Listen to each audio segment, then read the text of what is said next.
में राजस्थान के 8 विद्यार्थी गुरुवार को सुबह जयपुर एयरपोर्ट पहुंचे, जहां उन्हें राज्य सरकार के प्रतिनिधिमंडल ने रिसीव किया। जयपुर पहुंचे सभी बच्चों ने एक सुर में घर पहुंचने में दी जा रही मदद के लिए और बेहतरीन व्यवस्थाओं के लिए मुख्यमंत्री श्री गहलोत का धन्यवाद दिया है।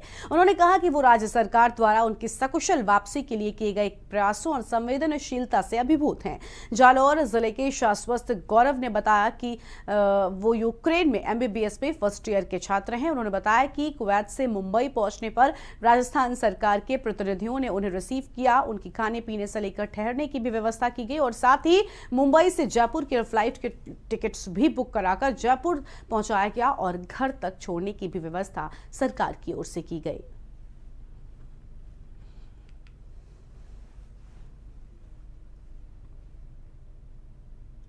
धौलपुर जिले कस्बे व आसपास के इलाके में खुलेआम चल रहे जुए के अड्डे कानून व्यवस्था का खुला मजाक उड़ा रहे हैं। पुलिस की संरक्षण में चल रहे इस खेल से युवा पीढ़ी तबाह हो रही है, जिनके भविष्य को लेकर अभिभावक परेशान हैं। जबकि अवैध रूप से खेले जा रहे खेल से पुलिस खुद को अनजान बता रही है। पुलिस के नाक के नीचे अवैध कारोबार का खेल खेला जा रहा है। धौलपुर जिला व कस्बे के अलावा क्षेत्र के कुछ गाँवों में जुए का खेल निर्बाध गति से चल रहा है। ऐसा भी नहीं कि इसकी जानकारी पुलिस को नहीं है, इसके बाद भी इस पर रोक या कार्रवाई की बात सामने नहीं आई है। कभी कभार कार्रवाई हुई भी तो 2-4 को कुछ घंटे थाने में बिठाकर छोड़ दिया जाता है। इससे इनके हौसले और ज्यादा बुलंद हो जाते हैं और सबसे बड़ी बात यह कि इनके डर से कोई भी शिकायत करने की हिम्मत भी नहीं कर पाता है।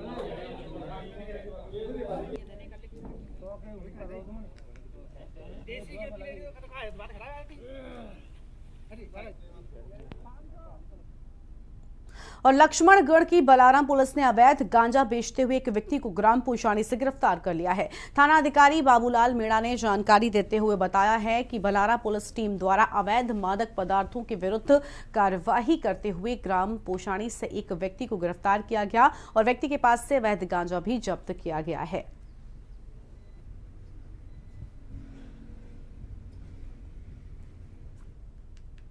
यूक्रेन में पढ़ने वाली धौलपुर जिले के बाड़ी कस्बे की एक MBBS छात्रा का जीवन संकट में है। परिवार का उससे संपर्क टूट गया है। ऐसे में परिवार ने भारत सरकार से मदद की गुहार लगाई है और बालिका को सकुशल भारत लाने के लिए मदद मांगी है। MBBS की छात्रा विदुषी शिवहरे की मां वंदना शिवहरे का कहना है कि उनकी बेटी खारकीव में MBBS कर रही है। अचानक वहां युद्ध हो गया और ऐसे में छात्रा ने अपने 20 साथियों के साथ यूनिवर्सिटी को छोड़कर पैदल ही बॉर्डर की ओर निकल लिया है और उनकी सुबह 11 बजे तक बात हुई है। इसके बाद से संपर्क नहीं हो पाया है। अंतिम क्षणों में छात्रा विदुषी अपने आप को भयभीत बता रही थी और ऐसे में परिवार बेहद परेशान है। छात्रा के दादा भगवान स्वरूप शिवहरे ने भारत सरकार से मदद की गुहार लगाई है।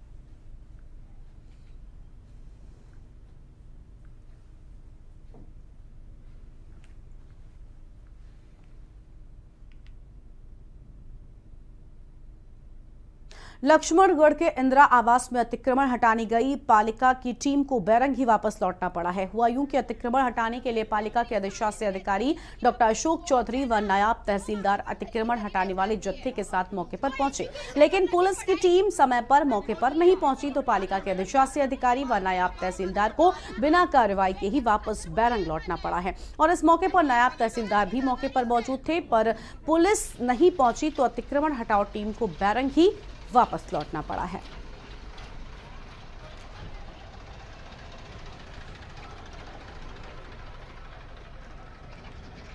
मैं इसमें कोई झूठ नहीं बोल रहा।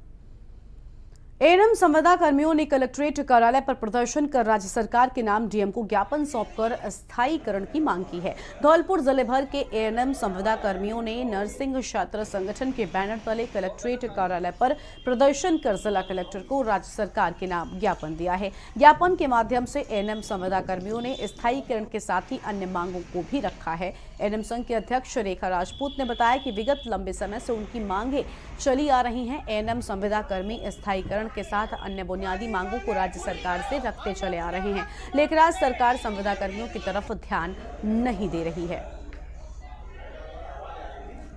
हमारी मांग ये है, जब से वैकेंसी आई है तब से परमानेंट नहीं किया गया है।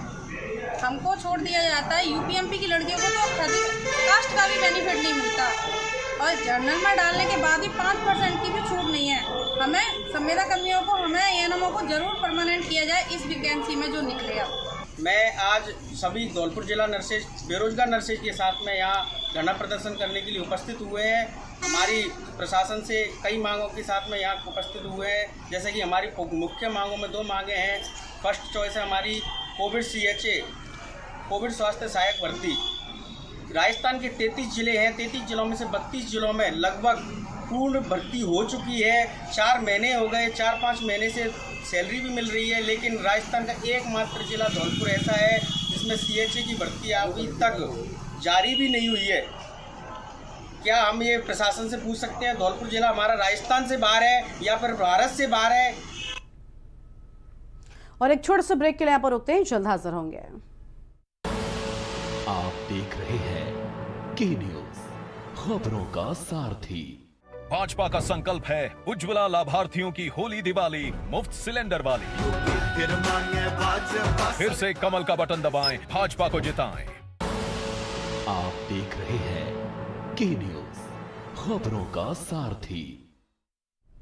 ब्रेक के बाद आप सभी का स्वागत है। धौलपुर जिले की राजकीय सावित्री फुले कन्या छात्रावास की छात्राओं ने जिला कलेक्टर को ज्ञापन दिया है और ज्ञापन के माध्यम से छात्राओं ने RAC ग्राउंड के पास मौजूद सावित्री फुले कन्या छात्रावास में रहने की ही मंशा जाहिर की है, जबकि छात्राओं को पुलिस लाइन के जंगल में नए छात्रावास देवनारायण में शिफ्ट किया जा रहा है। छात्राओं ने समस्या बताते हुए बताया कि करीब 25 छात्राएं शहर के राधा बिहारी मंदिर के पास में राजकीय बालिका उच्च माध्यमिक विद्यालय में अध्ययनरत हैं। बालिकाएं शुरू से RAC ग्राउंड के पास समाज कल्याण विभाग के छात्रावास सावित्री फुले में आवासीय थीं और जंगल का रास्ता होने के बाद छात्राएं खुद को असुरक्षित महसूस कर रही हैं। गुरुवार को छात्राओं ने आक्रोशित होकर जिला कलेक्टर राकेश कुमार जायसवाल को ज्ञापन दिया है।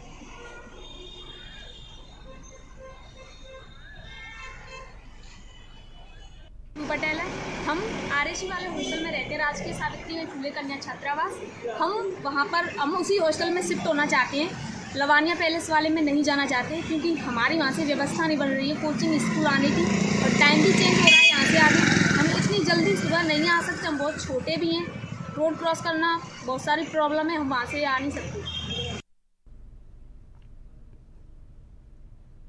और प्रेमी के साथ जीने और मरने की कसम खा चुके छत्तीसगढ़ के एक स्कूल की 11वीं की छात्रा ने प्रेमी के साथ रहने के लिए माता पिता को घर में सोता छोड़कर भाग गई। लेकिन जिस प्रेमी पर उसने विश्वास कर सब कुछ छोड़कर आई, उसी प्रेमी ने घर से पैसे और जेवर न लाने से बालिका से बात कर दी और फोन का भी बात नहीं की और फोन का स्विच भी ऑफ कर दिया। तो वहीं बालिका प्रेमी से मिलने के लिए धौलपुर को आगरा समझकर उतर गई और स्टेशन पर ही प्रेमी का इंतजार करने लगी।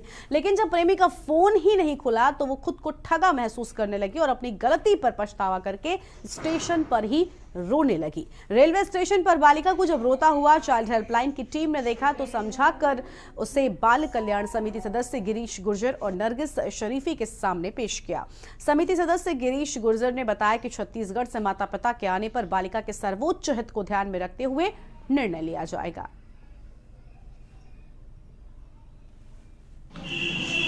कल एक नाबालिग बालिका को हमारे सामने पेश किया गया। उसमें ये तथ्य सामने आया कि बालिका किसी के बहकावे में आकर, जिसको तथाकथित वो अपना प्रेमी बताती है, उसके बहकावे में आकर घर से पलायन करके आ गई थी और माता पिता को सोता हुआ छोड़ आई थी।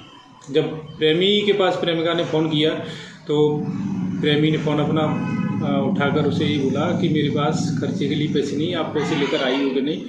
लड़की के मना करने के पश्चात लड़की ने फ़ोन काट दिया और अपना फ़ोन स्विच ऑफ कर लिया। उसके पश्चात बालिका ट्रेन में बैठकर आगरा के लिए रवाना हो गई थी।